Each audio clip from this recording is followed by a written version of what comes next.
Ahoj, já jsem Dorča. V červnu jsem přešla celou cestu hrdinu SNP na Slovensku a dneska bych vám o tom zkusila všechno říct. Ta cesta mi přijde hodně super a je úplně nachystána jenom na to vzít baťoch a vyrazit na ní. Trošku nepříjemně se mi o tom teďka mluví zpětně na kameru, tak se omlouvám za případné faily, ale stejně doufám, že i tak proto třeba někoho nadchnu. Celá ta trasa má oficiálně 771 km, často se uvádí jako 800 s nějakýma zacházkama a vede přes celé Slovensko z Dukelského průsmyku na hrad Děvín. Dá se jít obou straně a má 30 000 metrů převýšení.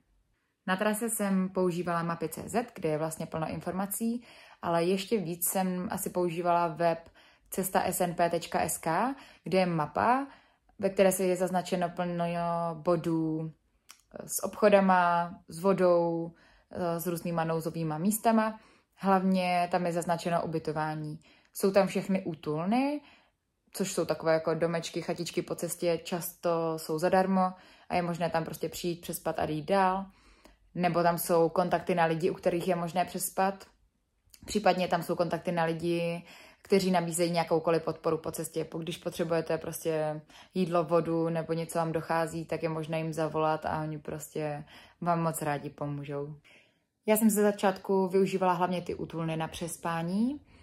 Je jich tam plno, vycházelo to vždycky třeba něco přes 30 kilometrů, že jsem spala v nějaké útulny. Bylo to vždycky krásné, byl to takový zážitek a jsou vlastně zadarmo. A potom v Tatrách jsou placené a je potřeba v nich spát, že není možné tam spát pod širákem někde nebo ve vlastním stanu. A potom na západě už to bylo takové chabé s těma útulnama, tak jsem tam občas přespávala třeba na nějaké verandě u lesní chaty, která taky byla zaznačena na tom webu. Párkrát jsem přespávala taky u nějakých lidí. Vlastně hnedka ze začátku jsem šla s jedním pánem, tak ten bydlel po cestě v Prešově, tak tam jsme přespali u jeho rodiny. Potom ještě v Trenčíně jsem se domluvala s jedním kamarádem, že jsem přespávala u jeho rodičů a pak ještě ke konci právě jsem oslovila jednoho pána, co tam nabízel, tak jsem přespávala u něj. Bylo super, že na těchto místech se dalo i oprat, takže vlastně jsem si 3krát po cestě i prala v pračce oblečení. Na té cestě se mi strašně moc líbilo to, jak se dá přizpůsobit tomu, kdo jde. Že můžete denně ujít 15 km nebo 40 a je to jako jedno, je to jenom na vás. Dá se přespávat různě. Já jsem sebou neměla ani stan, takže jsem vždycky si našla nějaké místečko prostě pod střechou, kde bylo a bylo jich tam fakt plno, že se dalo vždycky najít. A taky není vůbec potřeba jít celou tu trasu v kuse. Já jsem to ušla za 23 dní, ale někteří to chodí po etapách, že třeba za celý rok to projdou na 3krát, nebo někteří to chodí celý život a vždycky jdou nějaký úsek prostě někdy o víkendu, když zrovna můžou. Co jsem měla s sebou? Všechno jsem měla zbalené v jedné krosně. Je to takováhle krosna od Doldy, 65 litrů.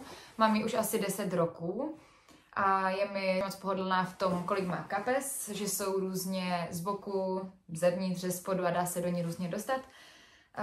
Není moc příjemné, že nemá odvětrané záda, má takové obyčejné, takže jsem měla prostě furt mokré záda, ale přišlo mi fajn si ji vzít, hlavně kvůli tomu, že jsem na ní zvykla. Potom jsem měla spacák. Mám takovýhle husky péřový. Mám ho moc ráda, akorát mi přišlo, že někdy mi v něm bylo docela horko. Zároveň mi přišlo fajn si ho vzít, protože třeba v těch Tatrách nebo někde byla v noci docela zima, tak jsem byla na to ready. A karimatku jsem měla obyčejnou pěnovou, občas jsem litovala, že jsem se nevzala nafukovačku, ale ta pěnová byla taková praktická v tom, že jsem ji kdykoliv prostě mohla vytáhnout, lehnout si na ní nebo sednout a nic se s ní nestalo. Trekkingové hole. Ty jsou jako jedna z top věcí, které jsem sebou měla. Já jsem si vždycky myslela, že jsou jenom pro staré, ale na ty kolena to bylo fakt super. A vlastně hodně těch úseků by bylo bez nich neschůdných, že jak tam bylo to bláto, tak třeba občas jsem je prostě používala nahoru ke cepínek, že jsem vždycky zabodávala a na tom jsem se přitahovala a i dolů mě to často brzdilo. Na ty kolena jsem měla i ortézu. Měla jsem ho jenom na jedno koleno a pak jsem trošku litovala, že jsem si nevzala na obě, protože mi to přišlo jako super taková podpora nebo jako prevence. Mě dříve jako hodně bolely kolena, pak jsem se toho zbavila, ale teďka tím, jak to bylo fakt takové jako náročné, tak dostávali zabrat. Šla jsem v takovýchhle Salamonech teniskách. Ty jsem kupovala měsíc předtím v Decathlonu. Byly skvělé, jakože byly strašně moc pohodlné. I jsem si tam dělala to měření, kde mi ukázalo asi o 3 čísla větší, než běžně nosím. Ale vlastně to bylo strašně moc pohodlné, i když třeba jsem měla někdy trochu napuchlé nohy, anebo ta noha tam pracovala vlastně z kopce do kopce, tak se osvědčily. Mají už dost díry vlastně a mají schozenou podrážku, což se prostě dalo čekat. Pak jsem měla ještě na přezouvání takovéhle barefootové sandálky. Někteří se brávali i normální sandále, že v nich třeba šli, když pršelo, ale já jsem šla vždycky v těch teniskách. Když jsem někam přišla, tak jsem si prostě přezoula tyhle. Tyhle sandále a tyhle tenisky jsou i Goratexové, protekly úplně vždycky. Potom jsem sebou měla 2 bundy, jednu péřovou, taky z Decathlonu. Tu už mám dlouho, není nějak extra dobrá nebo teplá, ale přišlo mi to takhle jako v pohodě, že když tak jsem to jako mohla vrstvit něčím a používala jsem ji skoro každý den. Často ráno jsem si ji na sebe hodila a bylo to hnedka příjemné, takhle po ránu něco teplého. Potom jsem měla nepromokavou z Decathlonu. Tu jsem si vlastně kupovala taky před cestou. Sehnala jsem ji za polovinu z druhé ruky a ta se osvědčila úplně nejvíc. To bylo snad jediná věc, která mi v dešti nepromokla. Neměla jsem pláštěnku, měla jsem fakt jenom tu nepromokavou bundu a pláštěnu na baťoch, což většinou fungovalo. Ta pláštěnka na baťoch už pak hodně protékala, když byly jako velké deště. Věci jsem neměla v sáčcích v baťohu. Třeba bych doporučovala aspoň nějaký nepromokavý vak na spacák, protože ten jsem asi 3krát sušila po cestě. Oblečení jsem měla v takovémhle vaku nebo organizéru. Já to strašně moc doporučuji vždycky a všude, nosím to na všechny cesty a je to takové pohodlné, že to je prostě organizované. Každý den, skoro, jsem nosila tyhle kraťasy. Jsou takové úplně lehoučké, prodyšné. Je to značka Nike Run, ale taky mám, od někoho jsem je zdědila. Jsou super, protože jsou takové rychle schnoucí, takže kdykoliv jsem je mohla prostě vyprat bez studánce a oni hnedka uschly. Zároveň to pak byla věc, kterou jsem nosila i v deštích, protože mi nebylo příjemné chodit prostě v mokrých legínách nebo něčem, takže jsem často měla tyhle kraťasy a oni pak hnedka uschly. A k ním jsem měla tohle tričko, taky z Decathlonu. Stejný materiál, taky úplně prodyšné, dalo se kdykoliv prostě přeprat a hnedka uschlo. Pak jsem měla merino mikinu, to byla vlastně jediná mikina, kterou jsem měla. Byla příjemná i jako vlastně v horku, jenom tak prostě, a nebo zahřála právě. A je super, že je lehká. Termotričko, to mi přišlo dobré, když byly nějaké zimy, anebo jsem ho měla i jako místo druhé mikiny, kdybych náhodou prostě potřebovala, tak v tom může být teplo. A to jsem taky jako strašně často nosila. Ještě jedno tričko, to bylo obyčejné, nějaké bavlněné, a to jsem nosívala na spaní. Někdy mi přišlo trošku blbé, že má ty dlouhé rukávy, ale zase mi přišlo jako jednodušší vzít si s dlouhým rukávem než s krátkým. Potom jsem ještě měla takovýhle top, v tom jsem myslím jela, ale bylo to super, že to je takové jakože skladné a nosila jsem ho třeba, když se mi praly věci, nebo takhle jako občas na převlečení. Pak jsem měla jedny dlouhé legíny, úplně obyčejné, prostě to už mám dlouho. Takové kalhoty, outdoorové.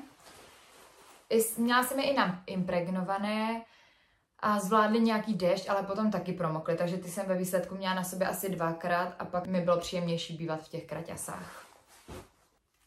Plavky, ty jsem nakonec taky používala jenom málokrát, ale přišlo mi to fajn mít sebou. Ponožky, to jsem sehnala nějaké běžecké z Decathlonu, které mají vystuženou patu a tady vepředu, že jsou jako protipuchýřové, nebo že by měly být vystužené na těch místech, kde se dělají otlaky často. Jsou už teďka taky úplně zničené, nebo mají prostě prodřenou patu, ale byly fakt skvělé a docela taky rychle usychaly, takže jsem měla 2 a vždycky jsem si jedny sušila na baťohu a druhé jsem měla na sobě. Pak jsem měla ještě jedny merino ponožky, ale ty mi nebyly moc příjemné. Ono se jako hodně říká, že to je fajn i jako v horku, ale nakonec jsem je moc nenosila a schly strašně pomalu, když jsem si je prala. Potom prádlo, měla jsem prostě 3 kalhotky normálně od Dědolezu, protože mi sedí jejich střih. A měla jsem 3 a to mi stačilo i tím, že jsem si vlastně po cestě prala v té pračce a bylo tam jako plno i příležitostí si to oprat jenom tak jako ve studánce někde. Dále. Rukavice, čepici, tu jsem použila taky hodněkrát, kšiltovku a šátek. Šátek jsem využila úplně na všechno. Měla jsem ho kolem krku, když mě bolelo v krku, nosila jsem ho i na hlavě. Používala jsem ho, nebo měla jsem ho sebou i jako ručník. Vlastně jsem ho nakonec jako ručník použila asi 2krát, protože jsem si říkala vždycky, když někdo bude sprchat, tak tam bude i ručník, což se tak i stalo. Taky když mě třeba bolely klíční kosti, tak jsem si ho obmotovala kolem batohu, tak to bylo moc příjemné. A taky čepici, já jsem měla 1 týden problém s pupíkem, který se mi nějak zadřel, tak tu jsem nosila vlastně na břiše a taky jsem tom tím měla jako vycpané. Pak jsem měla sluneční brýle, tu jsem použila tak 3 dny, protože spíš pršelo, než svítilo slunko. Lékárničku, tam jsem měla takové jako základní věci, měla jsem sebou i magnésko, které mi asi v půlce se rozpustilo po jednom dešti. Tak už jsem ho pak neměla. Pak jsem měla powerbanku, tam mám myslím 20 000 mAh a nabíječku. S nabíjením to bylo úplně v pohodě, myslím, že třeba co 3 dny se dalo někdo nabíjet. V těch útulnách často byly i soláry a byly tam přípojky na nabíjení, a nebo někdy, když jsem se zastavila třeba ve městě jako na polívku, tak jsem tam zapojila na chvilku mobil. Měla jsem i takovouhle izotermickou folii, znovu použitelnou, kterou jsem nakonec vůbec nepoužila, ale přišlo mi to fajn, kdybych někde jako skončila a byla jako nějaká hrozná zima, a nebo prostě, že se tím dá i jako přikrýt a moc neváží. Věc, kterou jsem si sebou nevzala, ale pak jsem ji využívala, protože jsem mi dostala, jsou špunty do uší. Nakonec jsem skončila se 2. Vlastně do té doby jsem je moc nepoužívala, protože dokážu spát při čemkoliv, ale nakonec se ukázalo, že se hodí. Měla jsem i tablety na filtrování vody, které jsem taky nepoužila. A v téhle taštičce jsem vždycky ještě nosila kousek toaleťáku. Nenesla jsem celou rolku, ale vždycky jsem si prostě někde obmotala a stačilo mi jako trochu. Tohle byla moje hygiena. Opalovací krém, poopalovák, kartáček, pasta, kalíšek, repelent a hřeben, ten z toho už se stal takový ultralightový hřeben a nakonec mi tam skončilo, to jsem si přikupovala, sprej do nosu. Jedno z velkých témat Slovenska jsou medvědi, které jsem tam nepotkala, ale měla jsem s sebou i sprej na medvědy a přišla jsem si s ním jako hodně bezpečně, že jsem ho měla jako hnedka po ruce a mohla jsem ho použít víceméně na cokoliv. Jak to bylo se stravováním? Vařila jsem si na vařiči takovouhle bombu, využila jsem jenom půlku asi. A vařič mám už dlouho takový obyčejný Easy Scroll. Ešus obyčejný, takovouhle lžičko, vidličku, to bylo super. Vydrží to i oheň, to je taky z Decathlonu. Láhev na vodu. S vodou to bylo super, protože jsem si vždycky nosila jenom tak litr, maximálně 1,5 litru a vždycky tam bylo kde si dopustit. Že tam bylo strašně moc studánek nebo nějakých jako pramenů. Jednou se nám stalo, že jsme si nabrali vodu z nějakého jeleního pramene, která chutnala jak jelen. A párkrát jsem prošla kolem nějaké studánky, kde bylo napsané, že není pitná, že tam dělali testy a není pitná, ale jinak tam bylo fakt dostatek vody. Většinou jsem nosila ten litr, někdy 1,5 litru. A co bylo takové fajn, měla jsem z Decathlonu nějaký elektrolitový nápoj. malinový, takže to bylo příjemné, že jsem nepila vždycky vodu, někdy jsem si dala prostě tohle. Tím, že nejím maso, tak to stravování bylo takové trošku jiné než normálně asi. Na snídani jsem většinou jedla ovesné kaše proteinové, pak přes den jsem jedla většinou nějaké sušenky, nebo oříškové, prostě proteinové, ale potom jako co se dalo sehnat ve slovenských Coopech. Nebo jsem ještě sehnala v DMku takové vegan jerky, je to ze sojového masa, ale moc mi to nechutnalo, že většinou jsem měla jako přes den chuť na sladké. Často jsem si i dala někde přes den polívku, když to šlo, a nebo třeba nějaké paláčinky nebo langoš nejčastěji. Večer jsem si vařívala kuskus s cizrnou nebo s čočkou. To jsem sehnala v Lidlu klíčené čočkové lupínky anebo klíčené cizrnové lupínky a vlastně jsou dehydratované a když jsem je zalila s tím kuskusem, tak jsem hnedka měla hotové jídlo. Na dochucování jsem používala buď takové ty sáčkové polívky do hrníčku, že jsem je používala jako omáčku, třeba rajčatové a tak, a nebo jsem měla i takhle v Kinder vajíčku kary koření, tak to jsem taky přidávala do všeho. Co se týče bezpečnosti, já jsem šla celou cestu primárně sama. Ze začátku jsem tam právě potkala jednoho pána, tak s tím jsem šla asi 3 dny, ale potom jsme se rozdělili. A občas to tak bylo, že jsem na někoho narazila, jeden den jsme se třeba míjeli, 2 dny, a potom jsme se rozdělili, že jsme měli jako jiné tempo i. Ke konci už jsem šla hodně sama ty úseky, potkala jsem tam potom jednoho pána, kterého jsem došla, že vycházel asi týden přede mnou, ale většinu času jsem vlastně byla sama. Nechodila jsem ani brzo ráno, ani pozdě večer. Měla jsem rolničku na baťuhu, která měla být jako, aby mě zvěř slyšela, že jdu. Hodně často jsem poslouchala písničky na hlas. Vlastně většinu času jsem poslouchala písničky na hlas. A měla jsem sebou ten sprej na medvědy, který mi přišel jako bezpečný i tak, kdyby se něco stalo. Tak i když jsem spala někde venku, tak jsem ho vždycky měla u hlavy. Taky jsem na tom webu dávala bodíky, kde jsem, takže mě taky mohli lidi sledovat. Často jsem to tam dávala zpětně, aby o mě věděli, že tam jsem, ale aby to bylo bezpečné, aby nevěděli, kde jsem přesně. A taky jsem byla domluvená s mojima sourozencema, že kdybych se jim dopoledne neozvala, tak ať vyhlásí pátrání. Málem bych zapomněla říct něco počasí. Byla jsem tam 23 dnů a z toho asi 18 pršelo. Někdy to bylo jako jenom v noci, někdy jeden den pršelo úplně celý den v kuse. Stejně prostě bylo furt mokro a bylo hodně nepříjemné chodit v těch mokrých botech jako každý den. Někdy už jsem to fakt hodně nesnášela a byla jsem ten den naštvaná a prostě jsem šla a jenom jsem říkala prostě, jen jsem si nadávala. Od kdy v červenci 2 týdny v kuse prší? Předtím mi to v noci ještě nevadilo, ale přes den prostě až je ty kroupy, není nahoru nějaká krize, odkud se ta voda bere prostě. A ten baťuch dneska váží třeba 20 kg, už je celý promočený, já už asi nemám nic suchého. Měla jsem takové krize občas po cestě. Hodně mi pomáhalo poslouchat ty písničky do kolečka, že jsem prostě vypla a šlapala jsem. Těch kriziček bylo takových víc, některé prostě byly menší, jako že jsem jenom neměla náladu. Jednou to bylo fakt hrozné, že jsem furt si v tom dešti, že jsem si furt nadávala. A pak jeden den byl takový jako náročný, že mě všechno bolelo, něco mě jako tlačilo a už jsem si i 2krát hledala nějaký autobus.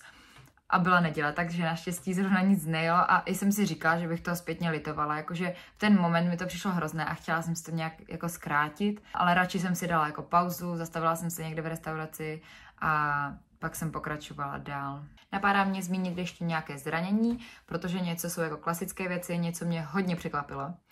A měla jsem klasické puchýře na nohách, ale vždycky to bylo jako pár dnů a pak to popraskalo, bylo to v pohodě. Taky jsem poslední týden onemocněla. Byla jsem jako nachlazená, ale bylo to takové nepříjemné, že jsem se rozhodovala, jestli mi to stojí za to pokračovat. Kdyby se mi to stalo v půlce, tak asi ne, tím, že jsem byla jako už pak u konce, tak jsem si říkala, že to nějak zvládnu. Bylo to jako rýma a bolelo mě v krku, ale potom se i hodně oteplilo, tak v tom to bylo takové nepříjemné, ale nic vážného.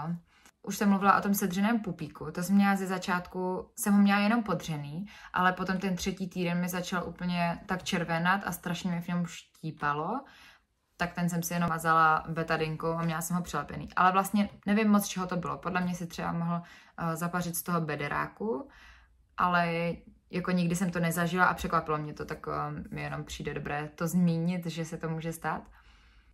Poslední 3 dny přišly 30, které moc nezvládám a vlastně každý den mi několikrát tekla krev z nosu, což se mi jako běžně v těch horkách děje, jenom po cestě to bylo nepříjemné, že jsem to musela furt řešit. Někde jsem neměla moc kapesníků. Co se nesou jako trvalý následek, jsou moje kolena, které mě ještě doteďka bolí, ale většinou to je jenom, když jdu do schodů nebo když dělám něco náročnějšího a věřím, že to odejde. Už jsem začala brát i kolagen. A to je všechno z mého výletu. Kdybyste měli ještě nějaké nezodpovězené otázky, tak určitě na ně ještě ráda odpovím. Vnímám taky, že to video je víc takové praktické, informační, jsou tam různé tipy. Kdybyste chtěli pochytit více atmosféry toho výletu, tak to určitě najdete v mojich storyčkách na Instagramu. Tak moc díky, že jste tu cestu se mnou absolvovali, ať už při tom, když jsem šla a sledovali jste mě, nebo teďka zpětně. Mějte se fajn.